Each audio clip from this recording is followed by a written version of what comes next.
நம்ம ஏன் அடிக்கடி பிஜேபி காரங்களை சங்கி மதவெறி பிடிச்ச சங்கி அப்படின்னு அடிக்கடி மென்ஷன் பண்றோம் அப்படின்றதுக்கு இது ஒரு பெரிய உதாரணம். அப்படி முட்டாள்தனமா மதவெறியை தூண்டுற மாதிரி பேசி வச்சிருக்கு இந்த அம்மா. அப்படி என்ன பேசி வச்சிருக்கு? யார் இந்த அம்மா அப்படின்னு பார்த்தோம்னா இவங்கள தெரியல இவங்க தான் பிரக்யா சிங் தக்கூர், பிஜேபி பார்ட்டியை சேர்ந்த மத்திய பிரதேசல உள்ள போபாலோட முன்னாள் எம்பி.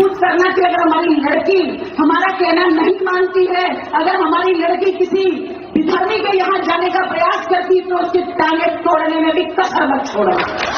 இந்த அம்மா என்ன சொல்லுதுன்னா, நம்ம பொண்ணு நம்ம பேச்சை கேட்காம பிடிவாதமா இருந்தாலோ, அப்புறம் விதர்மி அதாவது வேற மதத்தவரிடம் போனாலோ அவங்க காலை உடைங்க தயக்கப்படாது. அதாவது என்ன சொல்லுது அப்படின்னா, வேற மதத்தவங்கள்ட்ட போனா அப்படின்னா காதலிச்சா அவன் வீட்டில் வச்சு காலை உட. ஏன்னா அந்த அம்மா காரணத்தையும் சொல்லுது. நம்மளோட சம்ஸ்காரம், நம்மளோட கலாச்சாரம், நம்மளோட தார்மீகம் எல்லாத்தையும் மதிக்காம நம்ம சொல்ற வார்த்தைகளை கேட்காதவளெல்லாம் இந்த மாதிரி தண்டிக்கிறதுக்கோ காலை உடைக்கிறதுக்கோ தயக்கமே படாதியே பண்ணிருக்கு. இதெல்லாம் என்ன இலவு பேச்சுன்னு தெரியல. அதுக்கும் கை தட்டி பார்த்தீங்கன்னா ஜெய் ஸ்ரீராம்னு கத்தவும் செஞ்சுக்கிறாங்க. அப்புறம் இன்னொரு விஷயம், இந்த அம்மா இப்படி இந்த மாதிரி வயலன்ஸை தூண்டுற மாதிரியான இந்த மாதிரி மதத்தை வச்சு மக்களுக்குள்ள பிரிவினை ஏற்படுத்துற மாதிரியான ஸ்டேட்மெண்ட்டை இன்னைக்கு நேற்று தான் பேசுதா அப்படின்னு பார்த்தோம்னா கிடையாது. நிறைய தடவை இந்த மாதிரி மக்களுக்குள்ள பிரிவினை ஏற்படுத்துற மாதிரி மதத்து ரீதியா வெறிய தூண்டுற மாதிரியான ஸ்பீச் நிறைய விட்டுருக்கு. அதுல இது ஒண்ணு விதிவிலக்கு இல்ல.